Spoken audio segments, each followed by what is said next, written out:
গত 25শে জুন রাজ্য ওয়ার্কিং কমিটির সভা আমরা করি। সারা রাজ্য থেকে আমাদের ওয়ার্কিং কমিটির সদস্যরা উপস্থিত ছিলেন। এই সভায় আমরা সারা রাজ্যে এই সময়ে শ্রমজীবী মানুষ যে সকল সমস্যার সম্মুখীন হচ্ছেন এই বিষয়গুলো নিয়ে আমরা আলোচনা করি এবং তার পরিপ্রেক্ষিতে কিছু কর্মসূচি আমরা গ্রহণ করি। প্রথম যে কর্মসূচি আমরা গ্রহণ করি তা হচ্ছে আগামী 1 জুলাই ত্রিপুরা রাজ্যে এক মারাত্মক কেলেঙ্কারি আমাদের রাজ্যের সরকার করেছে। আপনারা দেখেছেন ইতিমধ্যে আপনাদেরই পত্রপত্রিকায় প্রকাশিত হয়েছে যে আমাদের রাজ্যের একজন মন্ত্রী তিনি চা বাগানের ম্যানেজারকে চিঠি দিয়ে বাগানের জায়গা দিয়ে দেওয়ার জন্য বলেছেন। আমাদের দেশে প্ল্যান্টেশন লেবার অ্যাক্ট বলে যে আইন আছে, সে আইনে চা বাগানের জমি কেউ নিতে পারে না।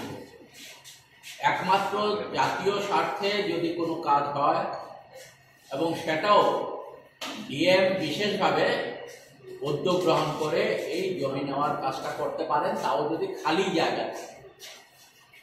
কিন্তু দেখা গেল এই সমস্ত কিছুকে লঙ্ঘন করে এখানে মন্ত্রী, আমরা বলবো যেহেতু মন্ত্রী চিঠি দেওয়ার পরেই এই বাগানের জায়গা দখলের কাজ শুরু হয়েছে, বাগানের চা গাছগুলো তুলে দেওয়া হয়েছে, তাতে কোনো না কোনোভাবে এই মন্ত্রীর সেখানে সহযোগিতা আছে বলেই আমাদের মনে হয় এবং আলোচনা হয়েছে। তার পরিপ্রেক্ষিতে সারা রাজ্যেই আজকে চা বাগানের জায়গা দখল করার একটা প্রক্রিয়া এই সরকারের দিক থেকে শুরু হয়েছে। সরকারের যারা কোমরা চোপড়ারা আছেন তাদের পরোক্ষ সেখানে সাহায্যেই কাজটা শুরু হয়েছে। তার প্রতিবাদে আমরা আগামী 1 জুলাই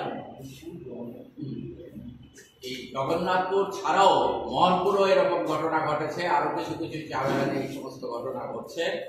তার প্রতিবাদে আগামী 1 জুলাই আমরা সারা রাজ্যে চা বাগানের সমস্যা নিয়ে আমরা শ্রম দপ্তরে গণডেপুটেশন সংগঠিত করব আগরতলায় এবং রাজ্যের অন্যান্য মহকুমাগুলোতেও যেখানে চা বাগান আমাদের আছে সেখানে কোথাও অবস্থান হবে, কোথাও ডেপুটেশন হবে।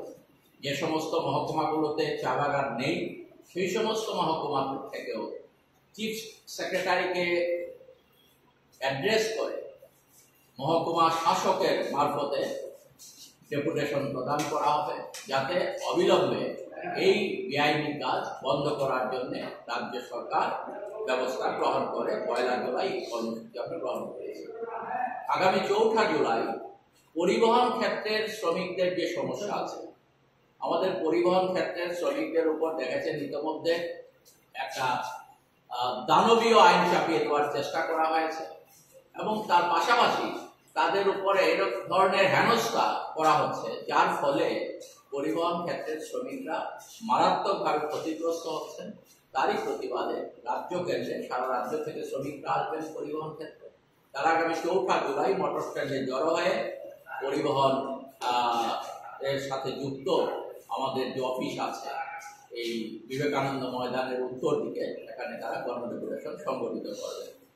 এরপর আমরা সারা দেশে শ্রমজীবী মানুষের ওপর নরেন্দ্র মোদী সরকার ছোট হয়ে গেছে, আপনারা সবাই জানেন, এটা মানুষ ছেটে ফেলেছে অনেকটাই, কিন্তু এখনো ঝাপটা দেওয়ার চেষ্টা করছে।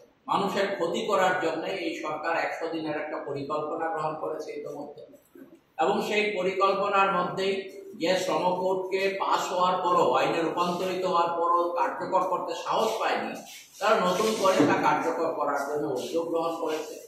ইতিমধ্যে আমাদের এমপ্লয়িজ প্রভিডেন্ট ফান্ড এবং অন্যান্য প্রভিডেন্ট ফান্ডের ক্ষেত্রে যে টাকা পয়সা জমা রাখার কথা মালিকদের দিক থেকে, এই জায়গাতে মালিকরা টাকা পয়সা সময় মতো না দিলে পর তাদের উপর একটা ফাইন করার ব্যবস্থা ছিল।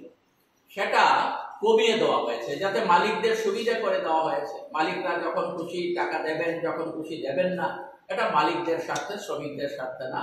নরেন্দ্র মোদী সরকার উদ্যোগ গ্রহণ করেছে এবং সারা দেশে আমাদের রাষ্ট্রায়ত্ত যা কিছু সম্পদ গত ৭৫ বছর ধরে তৈরি হয়েছিল আমাদের দেশে, যা জনগণের সেবা করত, সেই রাষ্ট্রায়ত্ত সম্পদগুলো মোদী সরকার এসে একের পর এক বিক্রি করে দেওয়ার জন্য একটা বিশেষ পরিকল্পনা তারা গ্রহণ করেছিল, ন্যাশনাল মনিটাইজেশন পাইপলাইন।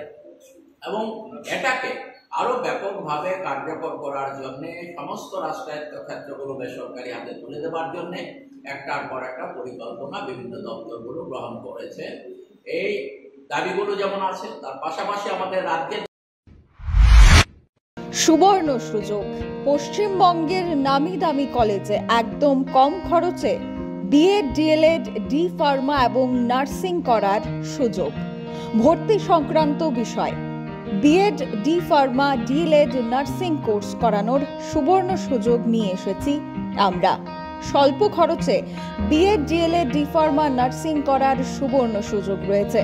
তাছাড়া এসসি, এসটি, ওবিসি, মাইনরিটি স্টুডেন্টদের জন্য থাকছে স্কলারশিপের ব্যবস্থা। তাছাড়াও জেনারেল স্টুডেন্টদের কম খরচে ভর্তির সুবিধে রয়েছে। হোস্টেলে থাকার সুব্যবস্থা রয়েছে। তাই নিজের সিট বুকিং করতে অতি সত্বর যোগাযোগ করুন 8131985331 অথবা 7005182734